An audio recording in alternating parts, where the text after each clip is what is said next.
This is V, and today we're going to be talking about putting a grid on your photo as well as drawing a grid on a blank sheet of paper so that you can begin doing your observational grid drawing. So when you take a look at this, this grid on the shoes is in 1-inch increments.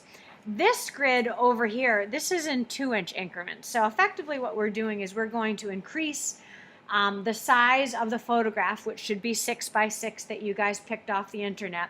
And then we're going to be enlarging it. We're going to be doubling it. So it's going to become a 12 by 12 inch drawing. The way that we're going to start by doing this is, the first thing is you want to get your photograph that is, probably pretty close to 6 by 6. And then you're also going to need that viewfinder that definitely should be 6 by 6 if you cut it out correctly. What you're going to want to do is you're going to take the viewfinder and you're going to kind of scoot it around until you find a composition that you like, that you are definitely going to be okay working with. And there might be instances where it's a little bit, off to the side or different things like that. That's just fine. And once you figure out where it is that you want to have this square exist, what you're going to do is you're going to carefully flip over your paper and you're going to tape down with using like Scotch tape or some masking tape. You're going to tape it in place. The trick is, and then you might have to flip it back over and then put some on this side. What you don't want to do is you do not want to be putting tape over on the actual photo, because then we're not going to be able to draw our pencil marks. So I know that this looks a little strange and it's a little bit extra large, but I at least know that it is 6 by 6. There is no tape touching the edge of the photo, and as a result, that means I'm going to be able to draw my lines on here just fine. The next thing that you're going to need is you're going to need a ruler, and you're going to need some drawing pencils. For making a grid on your black and white photograph, it's fine to either use a skinny Sharpie, or if you wanted to use a 6B pencil, which is a softer lead pencil and will make a darker mark, you're welcome to do that. So what I'm going to do is I'm going to start at the bottom of my viewfinder, which is now just part of my photograph because I've taped it down. And I'm going to start at the bottom. One thing you need to keep in mind, the rulers in many cases that we have here, I don't know why they have a little bit of extra space right here, but they have a little bit extra space. So the ruler itself actually starts here. It's not at the end. So you have to be really mindful of that. So when I'm lining it up with the edge right here, I'm going to go and put this line that's on the ruler right up against the edge right here. And then what I'm going to do is I'm going to carefully mark 1 inch, 2 inch, 3 inch, 4 inch, and then 5 inch. And then I'm just going to mark 6 just for good luck.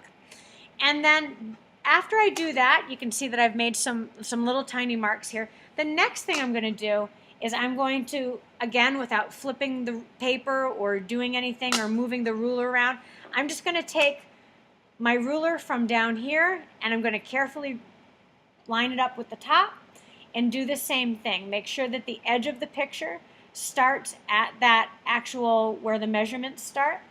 And then what I'm going to do is I'm going to mark 1, 2, 3, 4, 5, and 6 inch increments again. And when you look at this, now what I've done is I've put marks on both sides of the paper. So next what I can do is I can take this and I can turn it and put it this way. And if I line up my ruler with, I'm sorry, I should probably do these first marks. If I line up my ruler with these marks right here, and I go and I draw like that, and then it's connecting the dots. And when you're connecting the dots in this way, as long as you're making sure that you're being very precise about this, it's going to give you a straight line every single time. So there's going to be absolutely no question that your lines are straight, because we need to make certain, this is one of those things where there's really no choice in the matter. If it's going to reproduce properly, you have to make sure that your lines are straight. So as I'm talking and I'm connecting my lines, hopefully you can see, because I'm using a soft lead pencil, you can see how nice and dark, yeah, you can see how nice and dark the the marks that I'm making on my black and white photo are. When we move over to doing the blank page that we're going to be drawing on, those lines in contrast are going to be very, very light. So that is really, really important to remember. So what I'm going to do is I'm going to shut off the video and I'm going to finish off doing this and making the grid on the photo, and then I'll come back to you and show you starting the plain paper for the grid. All that I did off camera was I went and I turned my paper this way. I did the same exact operation where I was taking the edge of the ruler, lining it up with the corner of the 6x6 photograph, and then I went and I marked 1-inch increments all the way down the line. I took my ruler and then I moved it up to the top, the other top, or the side, I guess. And then I went and I measured out and I made my marks at 1-inch increments across the top. Now I'm at a place where all I'm doing is I'm just connecting up those little lines, same as what I did before. And again, I cannot stress how important it is to use a soft lead pencil during this, because you really want to be able to see your marks, or rather your lines that will end up making your grid. So I've gone and I've drawn 1-inch squares all over this. So it is ready to be viewed and to be used in my grid drawing. The next thing that you're going to be doing is now you're going to take your big 12 by 12 sheet of paper. Now, this was a soft lead pencil for the photograph. We are done with that. Now what we're going to be doing is we're going to be using a hard lead pencil. This is a B. You're welcome to use an H, but it's the same exact process as before, except this time the paper is a little bit bigger. So, let's see, I gotta, hope you guys can still see. I need to take the edge of the ruler, and this time, instead of marking off 1-inch increments, this time I'm very lightly going to be marking off 2-inch increments. So I'm marking at the 2, the 4, the 6, the 8, the 10, and this is already, like, I can't mark off the 12 because it's the edge of the paper. So I've gone and I've made those marks along the edge. Now I'm going to take the paper up, or rather I'm going to move the ruler up, and same thing, I'm not doing anything with the ruler, I'm not flipping the paper, and what I'm going to do is I'm going to mark at 2, 4, 6, 8, and 10. And the difference here is maybe you guys can see the marks, maybe you can't.